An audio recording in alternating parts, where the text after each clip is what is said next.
Está aqui com a gente também, coach, é o deputado federal Alencar Santana, deputado pelo PT de São Paulo. Deputado, bem-vindo, obrigado por estar aqui com a gente no All News. Uma boa tarde, tudo bem?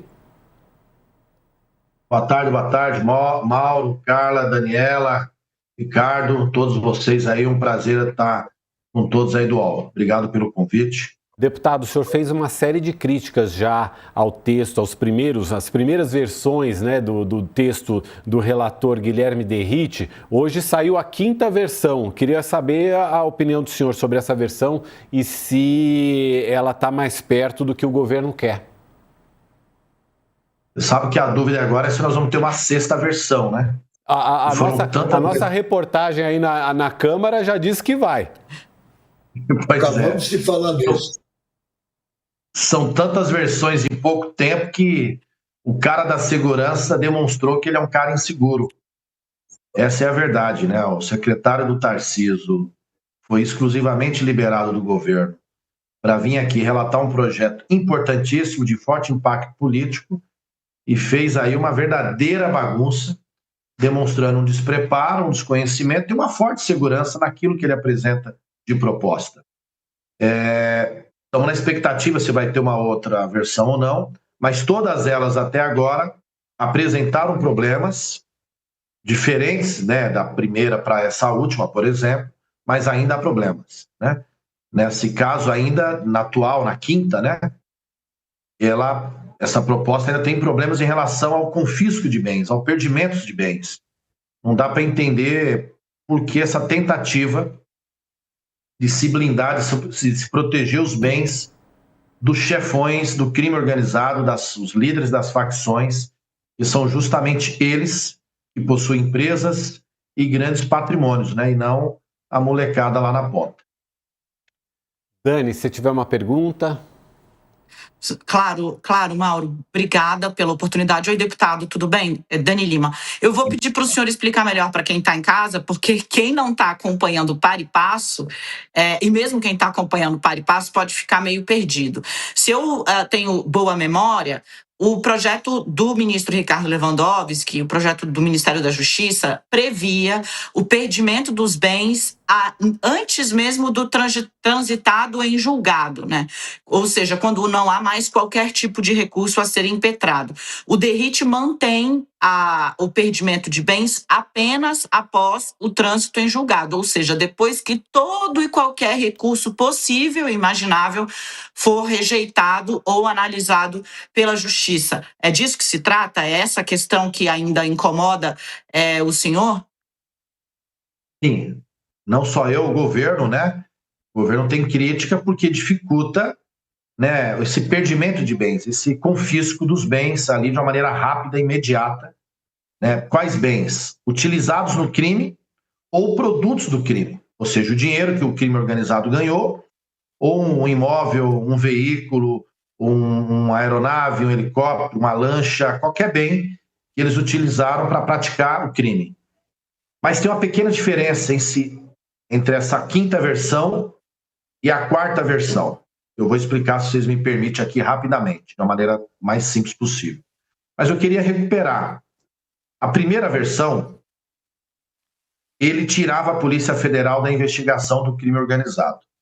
Portanto, operações futuras contra o crime organizado teriam que ser feitas pelas polícias estaduais, as civis, e aquelas que já estavam em curso seriam remetidas para a Polícia Civil.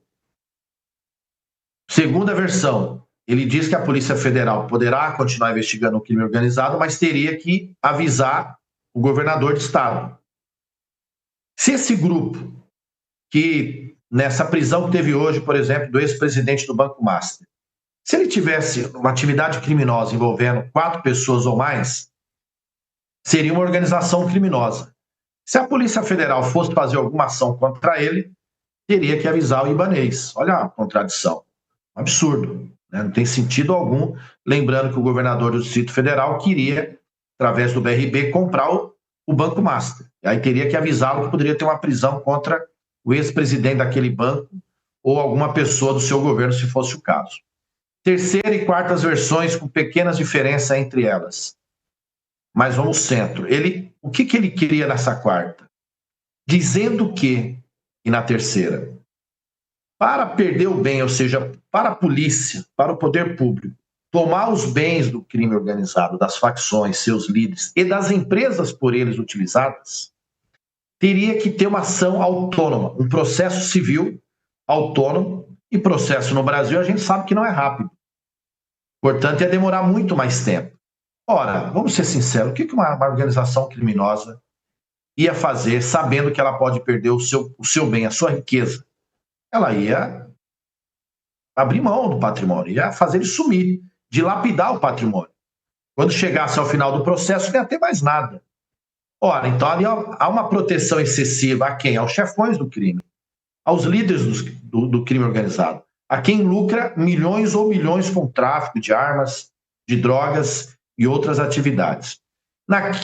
O governo não concordou, lembrando que a proposta original no próprio processo criminal, no inquérito rolando, processo criminal, poderia já ser decretado o perdimento dos bens, ou seja, a polícia já poderia usar os bens móveis ou imóveis, né, veículos, casas, o que fosse, e mesmo o dinheiro reaplicado no fundo de segurança, ou os bens ali serem utilizados pelas corporações, de maneira imediata.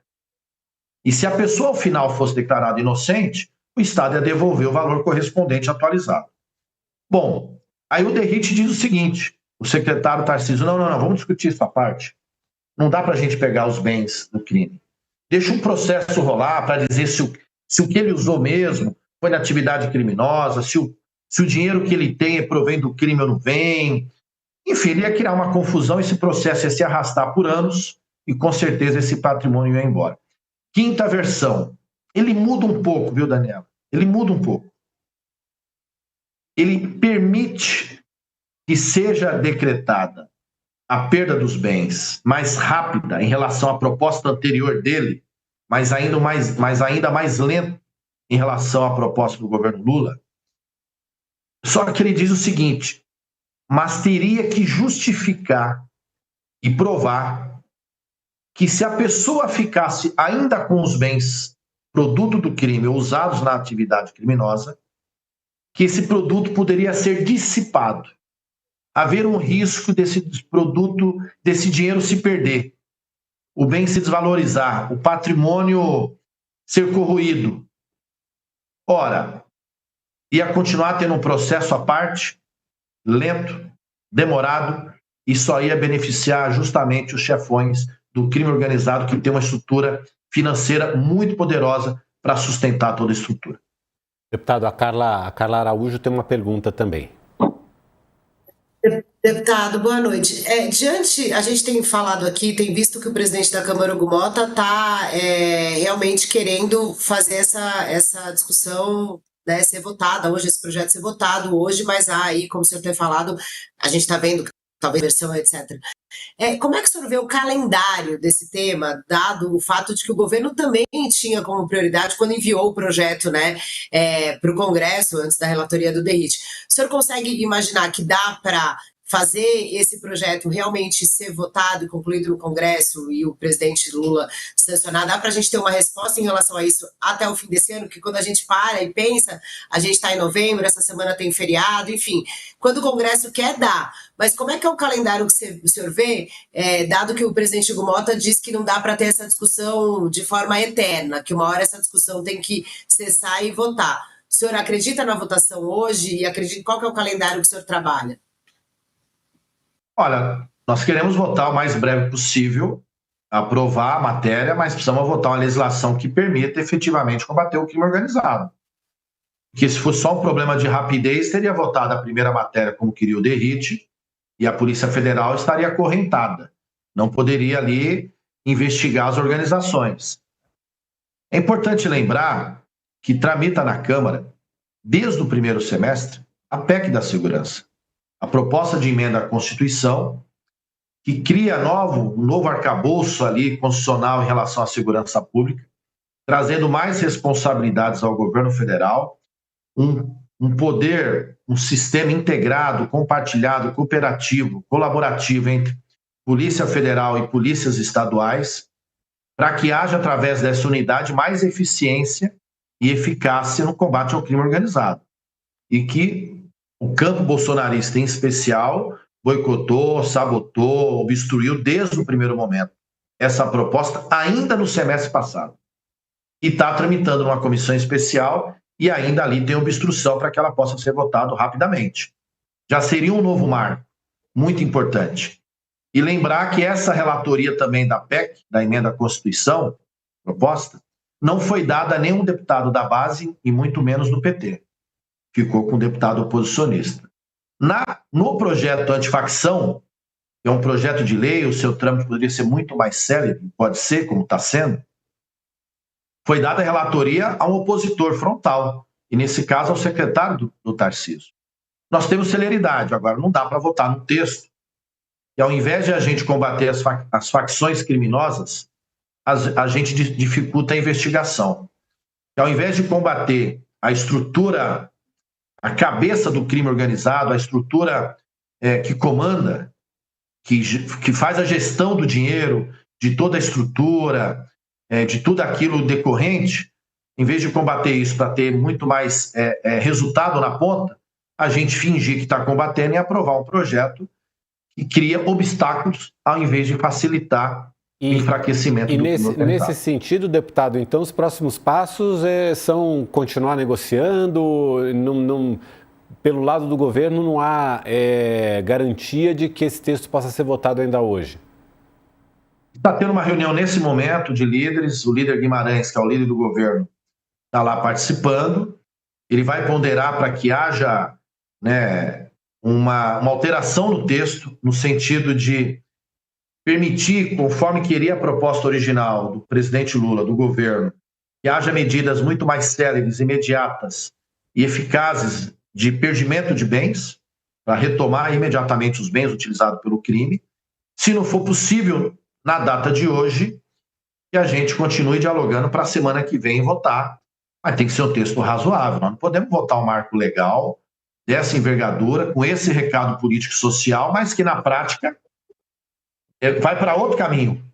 Em vez de combater o crime organizado, ele está protegendo quem manda no crime organizado. Nós não podemos concordar com isso, não. Jamais. O Ricardo Couto também tem uma pergunta.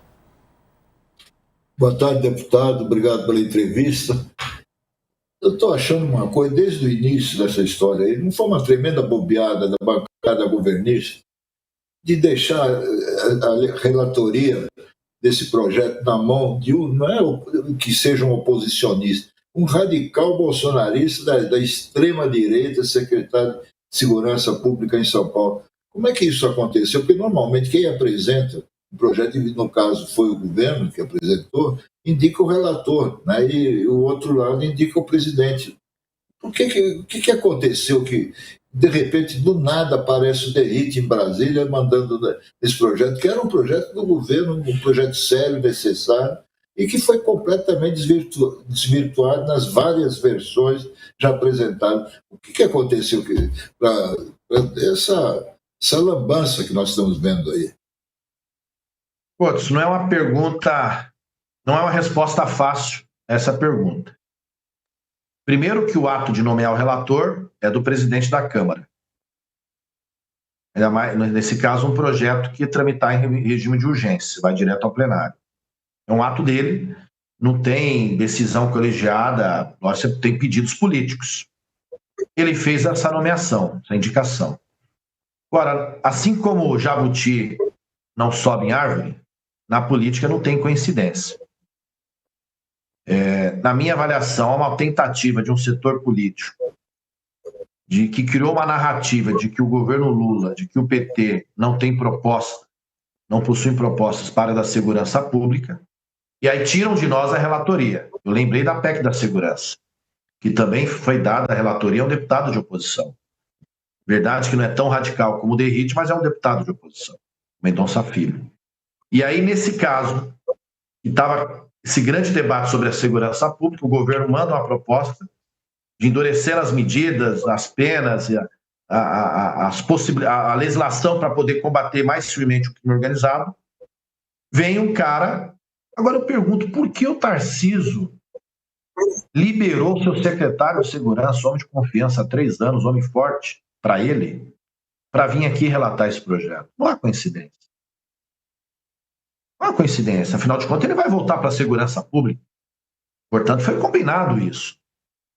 Primeiro foi um tapa na cara dos deputados, que tem 513 aqui, e vem alguém de fora, tudo bem, ele é deputado eleito, é verdade, mas que vai ficar um período curto para relatar um projeto. Como homem da segurança, da autoridade, faz, como você disse, essa lambança, essa confusão, e tira, ao darem para ele a relatoria, o protagonismo para a base do governo. É para tirar o seguinte, não é o governo que está propondo, porque o relator tem poder, nós estamos discutindo o relatório dele. Então tirou de nós isso, para passar a impressão de que nós não queremos, não temos proposta, não construímos nada nesse sentido. Agora, além disso, que é uma questão política, talvez houve muita pressão ali sobre o presidente, a intenção do presidente, creio que não foi essa, mas ele sofreu muita pressão, acabou tendo esse erro aí. Agora, eu não acredito em coincidência, deve ter outros interesses a mais do porquê o Derrite relatar. E não é só eleitoral. Talvez sejam algumas preocupações decorrentes de outras operações policiais. Deputado Alencar Santana, muito obrigado pela entrevista aqui ao All News. Volte sempre e vamos ver o que acontece com esse projeto, como é que se dá o andamento aí na Câmara. Volte sempre. Muito obrigado e uma boa noite. Obrigado, Mauro. Obrigado, prazer, Ricardo Corso, Daniela, Carla. Prazer estar falando com todos vocês, todos que nos acompanham no UOL. Forte abraço, um beijo grande.